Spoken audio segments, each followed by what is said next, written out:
Selamat pagi Ibu dosen yang kami hormati dan banggakan, serta teman-teman semua.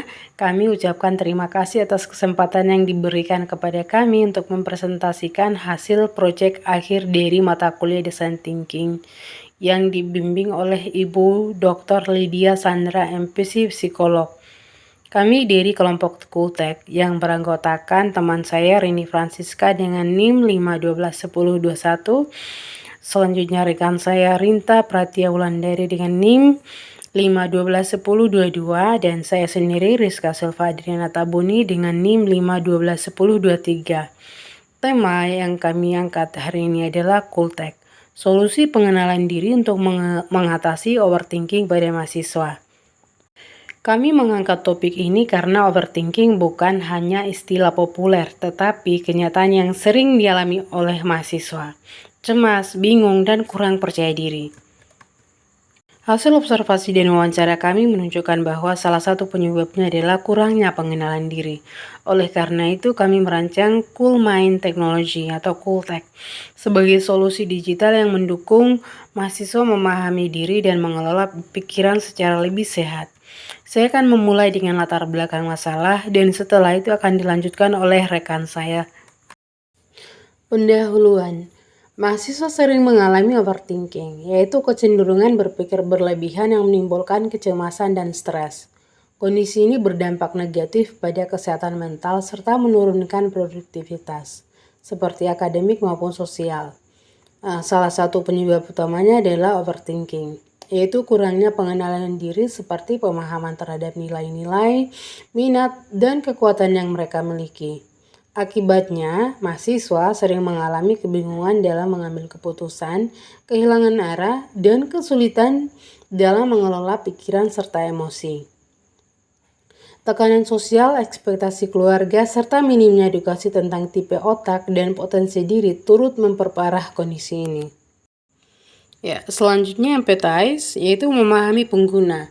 Target utama kami adalah mahasiswa usia 18 hingga 23 tahun S1 dari berbeda jurusan yang mengalami overthinking dan kesulitan mengenali potensi diri serta kekuatan yang mereka miliki. Metode yang kami gunakan adalah wawancara kepada 10 mahasiswa yang berbeda latar belakangnya, jurusannya, serta observasi perilaku saat pengambilan keputusan. Lalu yang ketiga, analisis jurnal reflektif pribadi. Insight empatiknya, sebagian besar mahasiswa merasa bingung dengan pilihan hidup dan akademik karena kurang mengenal potensi diri dan nilai-nilainya. Tekanan dari lingkungan memperburuk rasa cemas ini. Banyak yang belum mengetahui cara efektif untuk mengelola pikiran dan emosi mereka. Selanjutnya, kutipan otentik dari mahasiswa, contohnya seperti saya sering ragu mengambil keputusan atau takut salah, akhirnya malah pusing sendiri. Kalau disuruh ambil keputusan cepat, saya malah makin bingung dan cemas. Kadang saya merasa kurang percaya diri karena terus membandingkan diri dengan teman-teman yang lain. Kalau tahu lebih banyak tentang diri saya sendiri, mungkin saya tidak akan terlalu stres. Nah, ini adalah kutipan yang kami dapatkan dari mahasiswa. Creating empathy maps dari persona kami, yaitu sesi what user say, think, do, and feel. Think and feel. Kok kayaknya cuma aku aja yang gak bisa ya? Here, masa segitu aja gak bisa? Ini dari teman atau suasana kelas? IPK itu segalanya loh. Feel-nya teman-teman yang nampak cerdas dan lancar saat presentasi. Say and do mereka menyembunyikan rasa takut dengan tersenyum. P-nya sering overthinking sebelum ujian atau presentasi. G-nya, mereka ingin tahu potensi yang mereka miliki, ingin tampil percaya diri, dan dengan cara belajar yang efektif. Selanjutnya akan dilanjutkan oleh rekan saya. Terima kasih Kak Adriana. Saya akan melanjutkan slide yang berikut ini. Dalam persona utama dan empathy map, responden yang kita teliti bernama Regina nama samaran dengan usia 20 tahun. Latar belakangnya adalah mahasiswa kedokteran semester 4. Masalah yang dihadapi oleh responden adalah sebagai berikut: sering overthinking, bingung menentukan prioritas akademik dan sosial, dan belum memahami gaya belajar yang paling efektif. Sedangkan untuk empathy map-nya, think and feel, hear, see, say, and do, pain and gain, adalah perasaan yang sering muncul, perasaan yang kurang pas, merasa tidak pintar, mendengar dari teman, sehingga yang dia lakukan adalah menghindari, dan apa yang dirasakannya adalah sakit hati atau tidak puas. Next. Di sini dapat kita lihat perbandingan mahasiswa untuk yang mengenal diri dan yang tidak mengenal diri. Untuk yang mengenal diri, dia akan mengetahui gaya belajar yang efektif, akan mampu mengelola stres dengan sehat, dan percaya diri dan berani berkata tidak, serta tidak mudah terpengaruh. Sedangkan untuk mahasiswa yang belum mengenal dirinya, bingung memilih jurusan atau organisasi, sering merasa kosong dan tidak punya arah, mudah cemas dan membandingkan diri, menghindari tantangan, dan jarang minta bantuan. Next. Di sini kita bisa lihat define atau merumuskan masalah dari responden yang sudah kita teliti. Problem statement dari kebanyakan mahasiswa adalah mahasiswa Indonesia membutuhkan platform digital terintegrasi untuk mengenal diri dan mengelola overthinking, karena 73% mengalami kecemasan berlebihan akibat kurang memahami potensi dan nilai diri mereka. Untuk analisanya, 1. Mengapa mahasiswa sering overthinking? Karena bingung dan cemas saat mengambil keputusan. Yang kedua, mengapa bingung dan cemas? Karena kurang mengenal diri. Yang ketiga, mengapa kurang mengenal diri? Karena minim edukasi dan alat bantu. Yang keempat, mengapa edukasi minim? Karena belum banyak program yang fokus pada pengenalan diri berbasis tipe otak. Yang kelima, mengapa belum ada program tersebut? Karena kurangnya riset dan perhatian terhadap kebutuhan mental mahasiswa. Yang selanjutnya slide-nya akan diteruskan oleh teman kami. Rinta, silakan Rinta. Prototipe mewujudkan ide. Tes tipe otak.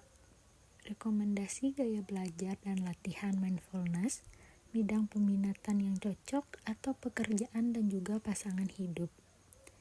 Dashboard perkembangan pengguna, peer mating system, reminder harian. Neuroadaptive learning system. Personalisasi ekstrim berdasarkan pola penggunaan adaptif, questioning berdasarkan kondisi emosional real time. Virtual reality self-reflection untuk guide self-discovery dan meditasi improve biometric integration. Baik, Rinta akan saya lanjutkan presentasinya. Ideat menghasilkan solusi.